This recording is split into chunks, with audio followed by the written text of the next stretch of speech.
Okay, hello. Welcome to this week's episode of Grow or Die. I am Alora Chestikoff from Firebird Summit. Hey, stranger. What's going on? I'm Lawrence Henderson from Business Operational Support Services LLC, aka Boss. I'm doing awesome. How are you, Laura? Is the sun shining there?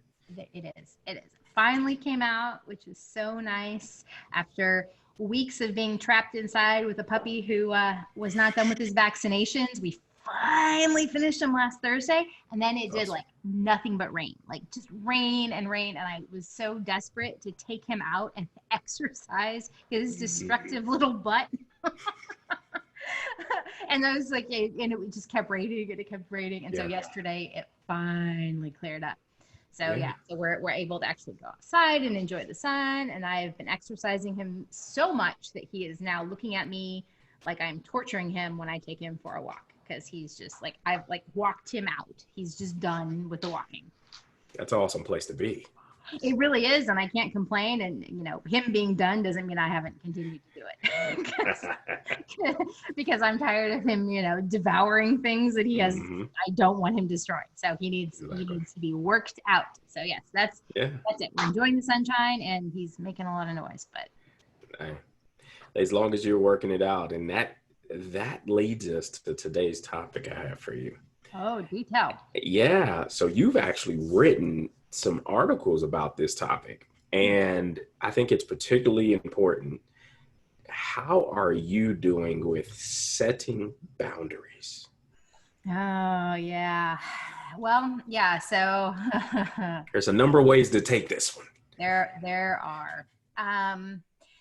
So I would say that I think, like a lot of people, I am better at it in some places or some aspects of my life than in others, right? I think one of the hardest things about boundaries is that for those of us who struggle with them, I think we often focus on getting better in certain areas, and we don't always extend it to others.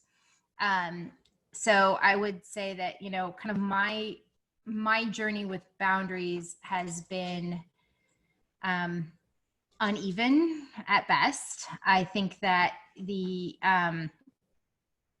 places that I've seen the most progress have been probably on the work front. I think that, the struggle I'm having right now is that I have a 14-week-old puppy who's biting my hands underneath my desk right now. And there's a part of me that's like, oh, boundaries. And the other part's like, oh no, he's so cute. So I think, I think that's kind of an interesting metaphor in some ways for this, because, parts of my life where I've noticed a lack of boundaries create a problem, I've been much more aggressive about locking those down and getting better about it. Others where maybe I haven't always had as much price to pay for not having boundaries, sometimes come in a little bit later. And then I kind of look at it, like on my personal life, I'm like, oh, hey, what do you know? It's the exact same habit. Why am I not applying the same technique that I know works in other areas to that? So I think the thing that's been clearer to me as I've gotten older is that kind of that need for boundaries is fairly consistent. I think the thing that caused me to be more uneven is that, like, for many years, I really focused way more on work. Like I really largely neglected my personal life. And so it took a few extraordinary circumstances to realize that, oh, no, that boundary problem is actually just as bad in my personal life. I just didn't have as many triggers kind of bringing it to the surface as I did in work on a daily basis. And so I think that's probably my biggest lesson, is that, yes, the problem and the solution are the same, but the extent to which you're invested in one area of your life or another, or you're having kind of a broad enough circle of people testing your boundaries. Because I think that's really the biggest thing that happens, right? Is that people and circumstances test your boundaries and test your willingness to hold your boundaries. And some people and some circumstances are easier to resist than others, or they're easier to push back on, or we also know there are different people that come into our lives that might be particularly good about pressing our buttons. And, when we say pressing your buttons, it's not just, pissing you off or, getting you, hot under the collar. Sometimes the buttons they're pressing are your need to prove yourself, or your need to be, the one who knows everything, or like, I mean, we have a lot of different buttons that different people are capable of pushing. And sometimes those will inspire us to break our own boundaries, or push the limits of our own boundaries way more than we would if a different person or a different set of circumstances emerge. So I think that's the part that you start unraveling, I think, as you get more into understanding where you've let things slide for too long, or where you've kind of, I mean, how many times have we said, oh, it's fine, I'll deal with it later, or I can live with that, it's not a problem. And then later you're like, what the hell was I thinking? Like, I can't live with that. That's making me miserable, or I'm ready to kill people. Like, and so, I think, again, this is one of those things I think it's better for a lot of us as we get older. You start learning that, no, you know what? If at the beginning of the relationship, you're gritting your teeth and saying, okay, I can live with that, that's probably not a good sign. I see. I knew it. I knew this was a great one for today. And I think the last month has been a doozy for boundaries for me. Just as it pertains to business stuff. And like you said, there are the buckets, right? And with being one in isolation and COVID, everything was just kind of bleeding on each other. And then you start mixing in the crazy mental anguish of social injustice and identity and all these other buckets and things and people are tugging on you for different things. And I've really come to this place now where no is a complete sentence for me. And I qualify that, and I kind of put things in its proper perspective by setting the edges of my boundaries around how it's serving me. And you alluded to saying grimacing, but still continuing to do something like that. You might be in trouble. You might be setting yourself up for something. And I've been in that place. And me and my wife had a good laugh this morning on the porch. We were talking about the way, my former way of friending.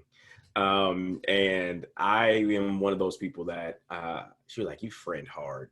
And I was just like, whatever. Well, that's such a great expression, because it's so evocative. Like when you say that, you're like, no, I get that. I know what you mean by that. Exactly. I've never thought of it that way. Yep. But it's actually an extremely incisive way of putting it. Yeah, no. And what she was saying is like, it's not bad that you do it. She was like, but your boundaries, how do you get there? Like so fast. And I was like, every default button, if you say yes to me, you're my friend. And she was like, you're intense, and everybody's not here for that. And what I started doing, I started being aware and present in how I was in those relationships. And what I quickly began to find out, I would be tired after talking to certain people. And to your point, I would grimace like, but they're calling me, they must need me. Like, no, they're using you. And so the way she was using words, and I was qualifying, I was like, and to your point, I was saying, no, that's just this situation. It's not all situations. Well, when I started putting the same lenses on and looking through the same eyes of qualifying things and how they serve me, are they taking from me? Are they detracting? But are they building me up? Are they strengthening me, encouraging? And is it a reciprocal type of environment? And man, it came up more no's than yeses. And I think, and I was lending energy to make up for where people weren't showing up for me, or situations weren't ideal for me, but I was continuing to say yes to because I thought I was bringing value, but I was actually, again, sucking myself dry by showing up and saying yes to everything. And I love that Jim Carrey movie where he's just like, say yes. And then by the end of the movie, they're like, you were never supposed to say yes to everything, just those things that made sense to say yes to. And he was like, oh, that's how I feel about boundaries. Like, oh, I should have said something around that. Well, and I think, the thing that became really, and again, this was actually one of those pieces of one of the many pieces in Brene Brown's work that just hit me like a ton of bricks was I don't think I had fully appreciated, and it sounds so dumb in hindsight when I say it, because it's like, duh, how did you not notice this? But like the relationship between breaking your own boundaries and feeling resentful. And it was so, resentment is one of those things that I used to carry so much of it. And it you know, it gets super toxic after a while. Like you can be a little bit resentful in the moment and then let it go. But resentment builds and it's super cumulative over time. And especially when you start feeling like you're seeing a situation or a pattern or a relationship where really it's just piling on and piling on and piling on. Like it doesn't go away and it just continues to build on itself. And it took me a really long time to start understanding that those situations are a natural consequence of me not holding my own boundaries. And I really didn't see the direct connection there until I really started getting into Brene Brown's work. And when she started talking about how the people who, you know, live the most wholehearted life and really, you know, like they are the most boundaried and they're very clear about that. And when she started getting into that, I was like, oh my God, how did I miss that? Oh, wow, there's puppy. Anyway, and so, you know, that was a really huge epiphany for me. And then when I started going back and looking at the places where, you know, for me, and I wrote this in, you know, the email that I sent out this week, for me, what always happened, and again, this is where I saw the pattern in work, but I didn't see it in my personal life because I spent more time and effort in my work life. I did see the pattern in my personal life when it emerged, but it took a while and I wasn't as focused there, is that, you know, the resentment would build, the resentment would build, the resentment would build. And then what I discovered about myself in that is that I have a point of no return, you know, and it's, in some ways it's a lot higher of a bar than for other people. And I'm pretty good about kind of resetting. And I used to do that a lot with my temper where I would like blow up and then go back to zero and start over. And I'd, you know, get upset and then I'd blow up and I'd go back to zero. And it was this cycle. And it took a long time before I ever had anybody push me so hard and so far that I just hit like a point of no return. And part of what I realized was that was happening. I was seeing that pattern emerge, right? Where like I would allow things to push me so far, and I would grin and bear it and grin and bear it and grin and bear it and grin and bear it until I couldn't do that anymore. And then the situation was just irreparable, right? Like, oh my God. Yeah, puppy. There was no bringing it back. There was no like actually resetting it at that point. And unfortunately, what I was really doing was not giving somebody the opportunity to change or fix their behavior, because I wasn't saying anything. I was just grinning and bearing it. And then all of a sudden I was like exploding, and you know, my business partner, Elijah, actually busted me on this a number of times where he's like, I didn't even know you were a little bit mad, much less like about to combust. Like, give me a heads up next time. So I don't like, he's like, I don't want to piss you off. That's not my role in your life here, right? Like, I don't want to be doing that. But if you don't tell me that, okay, that was annoying, please don't do that again, I'm going to keep doing it until you're ready to kill me. And like, there's a spectrum there. We don't need to be climbing. And it took me a long time to recognize those kind of early stage patterns enough to get off that train before we hit that inevitable wall. But it was hard, and it took other people sometimes pointing out to me that I was doing it, because I was just in a habit of, you know, needing to prove myself. So, oh no, I can take it. Which is an idiotic way of handling things. And it certainly doesn't serve me well in the long run, because I would hit that point of no return.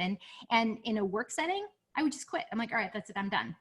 And I can't even tell you how many times I have quit a job with nowhere to go, not enough money saved for that to be reasonable, and just walked out the door. Like, and it's like, and that was my like preferred kind of form of temper tantrum in that setting. And it's like, wow, that was utterly avoidable. Every single time you put yourself in that position, dummy, what the hell are you doing? No, you absolutely described me as an Army officer. And in positions of authority where it is in command and control environments, it is almost expected to have that kind of reaction when you can, in your head, say that it was warranted. And that emotional roller coaster. And I'm so grateful for the work of energy leadership coaching and how we show up. And then just the just the understanding of catabolic versus anabolic energy, of, you know, that those level 1 and level 2 energies, of how they're detractors. But again, not saying any level is wrong, but understanding what it is, right? What the use of that type of energy is for, instead of trying to use it often.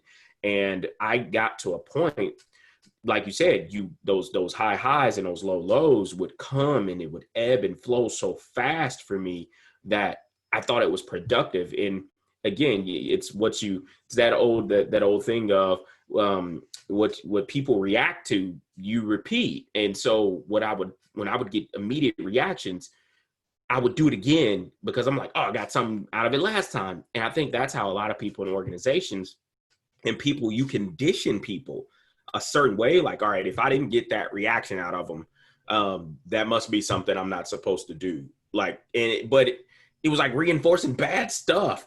Like, but you know what? That reminds me of what you said. Was it last week or the week before, when you said practice doesn't make perfect, it makes permanent. Makes permanent. Yeah. And that's where a lot of that came from. Cause it was like, dude, you keep doing it that way, they're going to repeat that. And it just became like, well, sir. And like your business partner's point was like, we didn't know you were mad about that until you like flew off the handle. And crazy enough, I had soldiers who would just hold. It was holding cards. It was like, we're going to wait till he blows up. Then we're going to know we're doing the right thing, or what he actually wants, because he can't communicate effectively. And that's his way of communicating, instead of creating those environments where we were having dialogue. And then I got to this point where I was like, all right, big boy, big girl rules. If I'm doing something that's off the wall and it doesn't seem like it makes sense to anybody, stop me. I said, guess what? I'm not going to like it at the beginning. I said, but you're going to help me out, right? I said, you all are the experts. I said, you have to be good in your lane. And I said, that's how we're going to build trust moving forward. I said, let me throw my temper tantrum in silent over in the corner. And I said, I will do my best to learn to actually treat people right. And then it was social conditioning. And it was like, I need a family. It takes a village to grow a captain. And like, I was just like, look, I just got vulnerable. I was like, look, y'all better tell me the truth, because I'm swimming in the deep end of the pool and I don't know how to get out, but I need help. And I think that was the beginning of being clear around boundaries and what I would allow people to say to me as I began to build my self-esteem and my confidence in the roles that I was in. You know, though, you raised something that's really interesting for me, and it's something that comes up a lot for me as well with other people now, but it used to be a big issue for me, and that's tempers, right? So I think one of the hardest things about kind of when I talk to people, or I work with people who are struggling, sometimes with boundaries, sometimes with other things, but it's that when they find themselves, especially people who maybe are kind of notorious for having short fuses, that they struggle to get the information they need because people are afraid of their reaction. And, you know, and it's funny to think of now, because I'm so like not a hothead anymore, but like I used to be like super short fuse, and I used to be very notorious for my temper. And for just blowing up and you know, now, like, nobody who knows me now, like you barely ever get emotional about anything. Like, what the hell? Like, I've kind of gone to the other end of the other extreme. But I think the thing that's really interesting about what happens in that setting is that, you know, to your point, you train people how to respond and how to behave.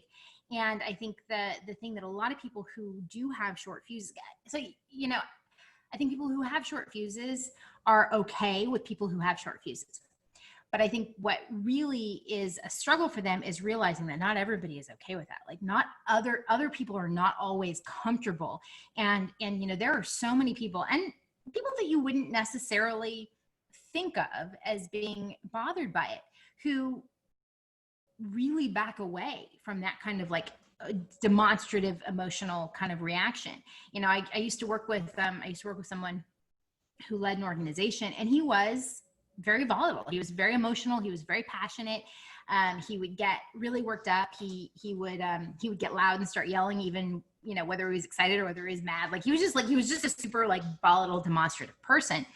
And he really struggled to understand that some of his staff was really afraid of that. Like they were very uncomfortable with how, and so they weren't telling him information. They wouldn't share things with him because they were afraid that he would get upset and then he would yell, and they weren't okay with him yelling. And so he really didn't. And of course, because he came from, you know, an emotional demonstrative family, and his friends and everybody else, like, were just comfortable with that way of communicating. He really didn't understand how he was scaring his employees. And this was such a huge ongoing kind of conversation. But to be fair, it also is the other side of boundaries, right? Because if you are not comfortable with that, and whether it's a boss or whether it's a colleague or a business partner or a spouse, I mean, my boyfriend now, right? He's very emotional and demonstrative. And sometimes he will have an emotional reaction. And he and I were just discussing this the other day.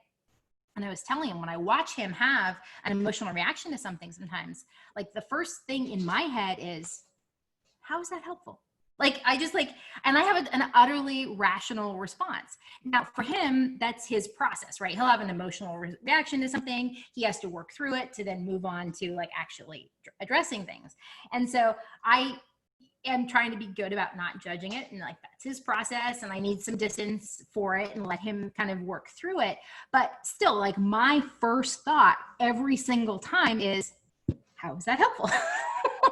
And so it's a very and I think that's an interesting conundrum that I've been dealing with lately is, you know, I have gone out of my way to be very careful about, you know, the influences in my life, right? And so I'm good about my boundaries in a lot of ways about, you know what, I don't want toxic influences. I don't want massively negative people. There are a lot of things I have gone out of my way to shed out of my life.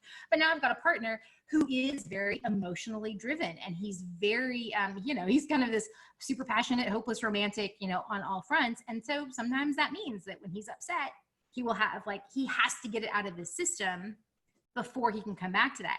And so I'm in this, like, tug of war between, okay, where's my boundary about, like, you know, what kind of volatility I want in my daily life versus being respectful of the fact that that's just his process. And so for me, it's just emerged. And again, you know, I used to deal with boundaries a lot at work, and I feel like I've kind of, like, gotten a much better handle on the work version. Personal life version, way confusing for me still. And I'm 45 years old and they hurt. I'm still struggling with it. But I think that's an interesting line that you have to find how to walk, right? Is your boundaries versus being respectful of other people's process and emotional kind of need. Yeah, and you bring up a great point, and what was coming up for me as you were talking about that is, how safe do people feel when they're interacting with you, right? And we talked about this before around the whole concept of psychological safety. And again, that's all dependent on the types of experiences and all the other head cheese and stuff that's going on while people are experiencing you, and whether or not those interactions have given them context clues that if it is safe to challenge when they are seeing somebody having emotional reactions to things, and they're not easily going to the place where that's just their process. I'll wait for them to get finished and then I'll engage. And again, understanding that this work of being a coach, which again, everyone can gain these skills of being more curious than confrontational. Then I tell people, I'm my first coaching client. And I say that to myself all the time. Are you being curious or are you being confrontational? And sometimes I'm flat out confrontational, just for the sake of being confrontational. I will call myself out on it. And my wife knows, because she is straight up confrontational. She ain't even curious. She will come at me just as hard as she believes I'm coming at her. And I love her for it, right? And so one of the things that we established, because she was like, I don't know if you're getting mad about that or if you're actually thinking about it. She was like, I don't really care. And she was, because over the years of 16 years of marriage and relationship, I've reacted how I believed I wanted to react, and she's had to grin and bear it. And she's like, no more, son, no more. I'm not doing it. I'm going to have a react. I'm going to call you out. And I think in that, when we try and create team environments around boundaries, we model what we want, how we want to engage people. And I believe the biggest thing for me is upfront. And I love this process of the win-win agreement, right? Of what do you need from me and to be successful, right? In the way that you want to be engaged in the conversation, all the rest of these things. And then really actually pay attention to what people say and then engage them from that space. But oh, by the way, from time to time, have an intentional check-in to see if it's still a real thing. Because people have this crazy tendency to evolve. How dare we evolve? But just checking, Well, like it's and not only that, but yeah. but as you get, I mean, you can go into a conversation or into a setting with new people and say, okay, so these are the things that are important to me. Yep. And then you discover that someone has habits or a way of doing something that are just rubbing you the wrong way, or that, oh my God, I never thought about that. We should do that instead. And you have to revisit that because other people expose you to information you never previously assumed, made sense or was applicable or even existed. I mean, how many things, and this is where I think it's really, it's, to your point, you have to be your own first client, because we learn more from other people and from having to interact with other people than we could ever learn being a hermit, right? Other people will push our buttons, will expose us to a new way of thinking, or will, raise questions that we never would have asked ourselves. Like that's what relationships are, and they do. And so you can't ever assume that, okay, great, this is our starting point. Awesome. It's not going to stay there. It's going to take 2 weeks, and you're going to discover, you know what? That jackass clicks his damn pen 100,000 times in a meeting. I'm going to break his freaking pen, or I'm going to break his hand. Like, what the hell? And, as a pen clicker, I have had so many people in meetings, like, just reach over and like smack my hand down on the table. Or I have had, take the pen out of my hand because it annoys the crap. I don't hear it. And so I totally, but I hear it when other people do it. It drives me crazy when somebody else does it, but I do it all the time. I never even notice. And so like, it's just like little like things that we don't think about that are part of our normal, day in, day out existence, that until we start trying to actually merge our existence and our working style and all of these things with other people, that we get pushback or we run into problems, or, and it's something that we don't necessarily think about when we start. Even the most self-aware of us, are always going to discover that, wow, never would have expected that from so-and-so. And all of a sudden, yeah, know what? We just found another boundary I have here. Because I can't actually run with that the way you're doing it. So let's Sure. negotiate. So somebody just offered this great assessment tool. I know you love assessments like I do, and I need to actually talk to you about some Gallup stuff for my PhD work. But it's called a Predictive Index, and basically it's all around tendencies of teammates and people. And just, I think when we become students of people and students of how we engage because everybody says, I want to be a part of a high performing team. Well, the only way you ever get anything to be high performing, it's that you understand the ins and outs of it. And so if something is knocking that shouldn't be, how are we going to address the knocking sound? Or if something is clinking and clunking that shouldn't be, how are we going to engage that clicking and clunking so we can address it, so it can get back to doing what it was meant to do? And I think that's the same way we need to address people, is that once we understand, like you said, once we engage people, once we begin to understand who we're actually in relationship with. And I love the Brene Brown connection, because now I've connected the being seen, being heard, being valued, as that's my definition of empathy now. And holding the space, and how I really authentically hold the space for somebody that way. And I think once we understand that, people will tell you their boundaries, and they will describe their boundaries through you just holding the space for them to feel seen, heard, and them to believe that they're valued, and you actually give a crap about how they operate on a daily basis and what makes them move, what motivates them, what angers them, what makes them sad, what makes them, all like just all of it, mushy, squishy, whatever it is. I think, again, we need, as leaders and coaches, like, man, just model curiosity, like authentic curiosity, and just like, you know what, I'm all in on learning how to help you be a better version of you. That's all it is. And non-judgment. I think this is, Boom. I think, and that one I think is sometimes it's the iceberg under the water, right? Because you can be curious, but you can still be judgmental. Like I mean, the two are not mutually exclusive at all. And sometimes it's very easy to feel like you're masking the fact that you're judging. It usually doesn't hide that well. Like, I mean, it's something that will typically surface. And even if you do a really good job of how you phrase it or how you manage your voice, like ultimately, if you're really, hitting a point of judgment about something, it'll usually surface, and you can't usually mask that from someone. And the moment they feel it, they're less likely to be honest about anything. Like, I mean, it's really hard to feel safe, having an authentic conversation about something that's important if you feel like you're being judged. And that part, I think, is something that people underestimate a lot, right? Is that, you want someone to trust you. You want someone to feel safe giving you, personal enough information that it's going to make them feel vulnerable. They can't feel like you're going to, be judgmental about it, because the moment they feel judged, it's really hard to feel like they're not going to use it against you, or they're not at least considering ways to use it against you. Even if they demonstrate restraint, it still doesn't feel safe. You can't have both.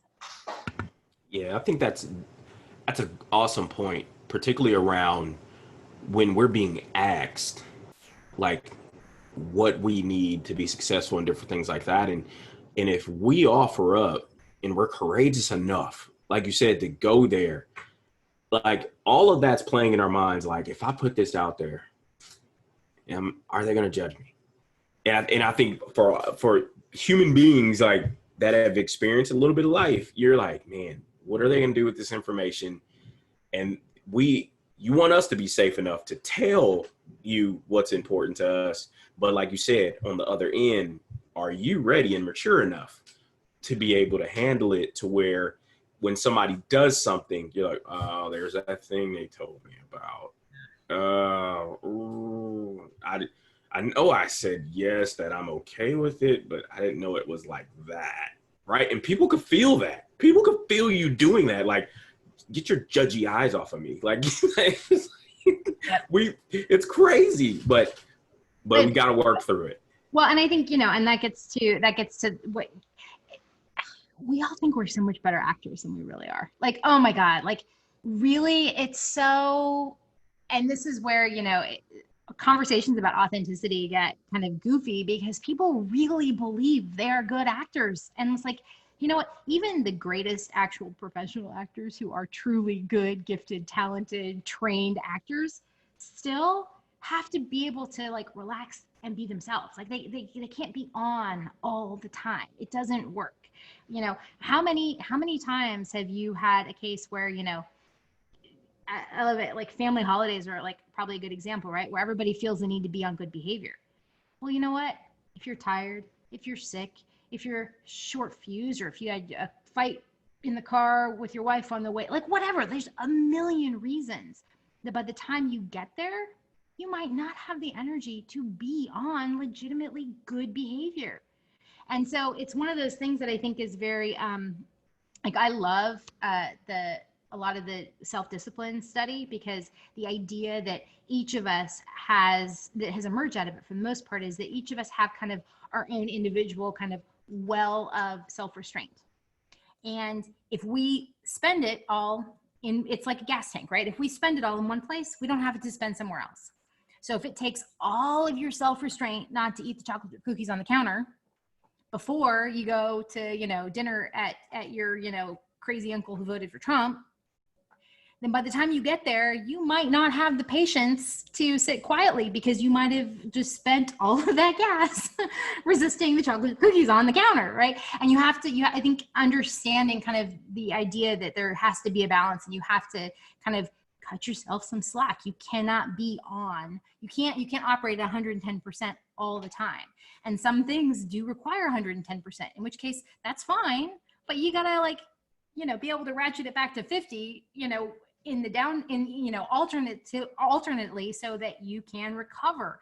And you can't ask yourself to be something that you're not, like, on a regular basis. And sometimes that also includes, you know what, I know I said I was going to be okay with whatever you had to say, but we need to have a conversation because I'm having a hard time with that. And that's, one of those things that's really, really horrible, because if you've convinced someone to tell you something that's tough for them to talk about, or they're worried about feeling judged, and then your reaction is, yeah, turns out I'm judging you, sorry.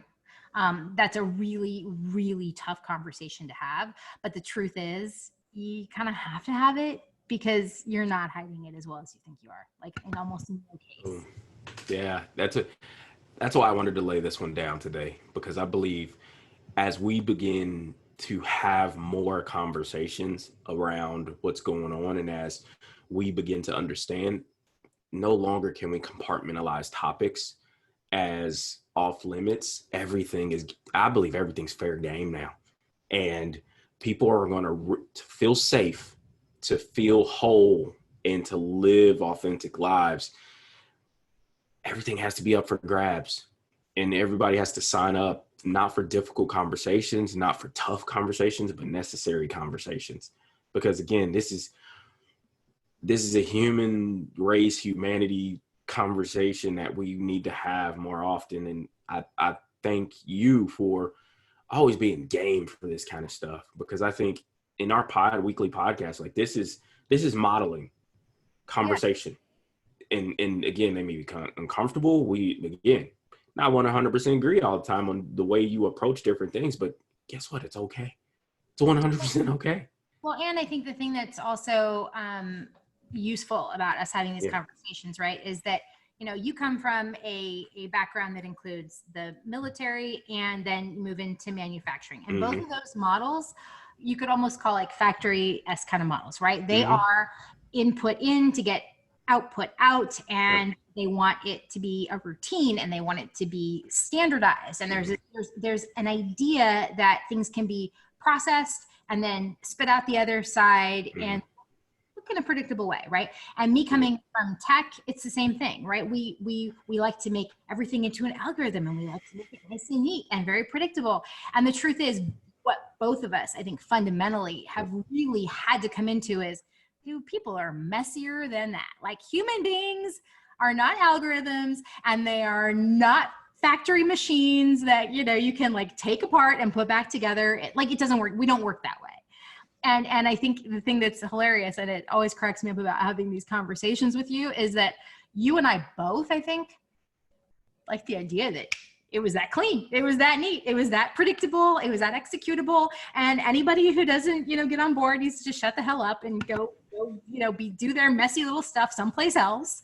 And then both of us, like, for different reasons and in different ways and in different times, came to, dude, are you kidding me? I got to get into this messy crap now? Shoot, that wasn't the plan. Just do your job. Which is, and to be fair, this is where, and it's so funny because this brings me back to, my boyfriend. Totally opposite. In fact, Myers-Briggs wise, he's actually the same as my business partner, and my old business partner, and my father. He's an ENFP. And so like we are, and I'm an ENTJ, he's an ENFP. And in both cases, like, I'm watching and the things that sometimes I catch myself reacting to in him, same things that like I react to with my old business partner and my dad. I'm like, oh my God, it's the same stuff. And there's this argument in my head about boundaries. And then I'm like, dude, you know what? Like, you want people, and this is, I think, part of my ongoing struggle with authenticity, right? Is that I want to be able to feel safe being authentic in the people in my life. but that also means I have to extend the same courtesy Yeah. to those same people. And so again, we're back to where's the line between, you know, the boundaries that I feel are really important for myself and respecting what other people need and their, you know, their process and their own authenticity. And it's like, so, you know, when he has an emotional reaction to something and he just needs to, like, you know, yell and stomp and, you know, kind of get it out of his system. And I'm thinking to myself, wow, when I was single and alone, I didn't have any yelling in my universe. I had a yelling free zone and I miss my yelling free zone. But the truth is, like, I also recognize and part of it is too, because I did used to have a, you know, big temper problem. Like I totally get that. Once upon a time, I did need to yell and storm and slam doors and get it out of my system so that then I could move on to solving something. And that was just part of my process. And because it's not part of my process anymore, I've kind of reorchestrated my life. So I live in this like nice little quiet yelling free zone and all this is good. And then here's this guy who has the same process I used to have. And I'm like, oh, that's what that looked like. Dang. I love it. But it's also like super helpful for me because again, I'm back to, wow, I didn't think I was being judgmental about that. And you're right back at it. Exactly. So it's, I mean, people are like the best lesson plan ever. Because every single time you think you've figured something out, someone shows up and shows you that, yeah, no, dude, you just scratch the surface. Yep. From puppies to people. Every single time. It's like, oh my God. Oh my God. I thought I was doing so much better on so many fronts. And then one or the other. Dude, between the puppy and the man, I'm like, oh man. Damn, I thought I had that licked. Lessons. Every That's what it's all about. Thank God, because otherwise I swear it'd be boring as hell. It would. Especially especially in like this like whole like, you know, shelter at home, never ending. Can you imagine? Like, I mean, dude, that would. Yeah. Yep. This helps it when you get the opportunity to engage with the closest people to you, and love it. Even when they push your buttons. Even when they push buttons. Alrighty, pal. Well, I think we hit a good stopping point there. That was pretty nice. We did. That was awesome. Fantastic. Well, I hope you have a magnificent week, and I will. You as well. All right. See you. Bye. Bye.